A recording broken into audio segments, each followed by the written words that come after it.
Hello, hi. Welcome to my channel one pot wonders. இன்னைக்கு simple and easy recipe தான் பார்க்க போகிறோம். என்னன்னாக்கா பருப்பு ரசம். ஸோ இந்த பருப்பு ரசம் சிம்பிள் அண்ட் ஈஸி குயிக்காக செஞ்சு முடிச்சிடலாம். ஒரு ஹாஃப் கப்பு பருப்பு எடுத்து நல்லா வாஷ் பண்ணி குக்கரில் சேர்த்துருக்கேன். இது கூட ஒரு 1லேருந்து 2 தக்காளி, பெரிய தக்காளி இருந்தால் 1, சின்ன தக்காளி இருந்தால் 2 ஆட் பண்ணிக்கலாம். இப்போ கொஞ்சமாக பெருங்காயத்தூள், ஒரு 1/4 டீஸ்பூன் மஞ்சள் தூள், ஒரு 1லேருந்து 1 1/2 கிளாஸ் தண்ணி. ஸோ 1 1/2 கிளாஸ் தண்ணி நான் ஆட் பண்ணிக்கினேன். இப்போ இந்த ஸ்டேஜில் ஒரு 1/2 டீஸ்பூன் உப்பு, சீக்கிரம் குக் ஆகணுனாக்கா கொஞ்சமாக ஆயில்.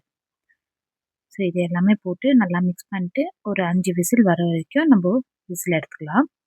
இப்போ சைடில் ஒரு டீஸ்பூன் பெப்பரு, ஒரு டீஸ்பூன் சீரகம், அப்புறமா ஒரு காஞ்ச மிளகாய், 8லேருந்து 10 பூண்டு.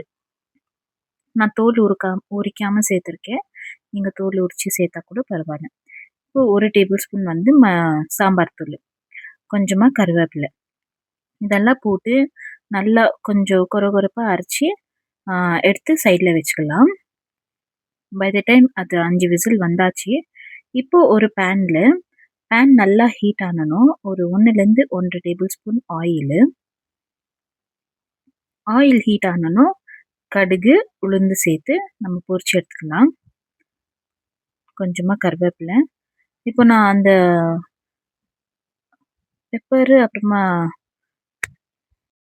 சீரகம் இருக்கு இல்லையா, அது வந்து அரைச்சிருந்து இந்த கிளிப்பிங் எப்படி மிஸ் ஆச்சுன்னு தெரியல, அது மிஸ் ஆயிடுச்சு இதில் ஆட் பண்ணும்போது.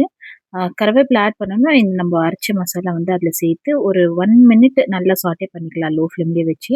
அப்புறம் கடிஞ்ச தால் வந்து இதில் சேர்த்துக்கின்னு, அப்புறமா வேக வச்ச பருப்பு, அப்புறமா ஒரு லெமன் சைஸ் அளவு புளி ஊற வச்சுருக்கேன், அந்த புளி தண்ணியை சேர்த்துக்கிறேன். இப்போ தேவையான அளவு உப்பு சேர்த்து நல்லா மிக்ஸ் பண்ணி விட்டுக்கலாம். எனக்கு இங்கே உப்பு தேவை இருந்துச்சு, அதனால நான் கொஞ்சம் ஆட் பண்ணிக்கினேன். இதை நல்லா ஒரு லைட்டாக கொதி வர அளவுக்கு நம்ம கொதிக்க விடலாம். கொதி வந்தனும் லிட்டை க்ளோஸ் பண்ணி வச்சிடலாம். இது வந்து ஒயிட் ரைஸ்க்கு, இது கூட சைட் டிஷ்ஷு நான்வெஜ் ஏதாச்சும் இருந்தால் சூப்பராக இருக்கும். நான் என்ன பண்ணேன், நான்வெஜ் இல்லைன்னு அப்பளம் எல்லாச்சும் வடை போண்டா வச்சு சாப்பிட்டுனாங்க. ஸோ சூப்பராக இருந்துச்சு, செம்ம டேஸ்டியாக இருந்துச்சு. நீங்கள் வீட்டில் ட்ரை பண்ணி பாருங்கள். இந்த வீடியோ பிடிச்சிருந்தா ஒரு லைக் கொடுங்க. இன்னொரு சூப்பரான இன்ட்ரெஸ்டிங்கான வீடியோவில் நான் மீண்டும் சந்திக்கிறேன். Until then by from Ashwini. Bye, take care.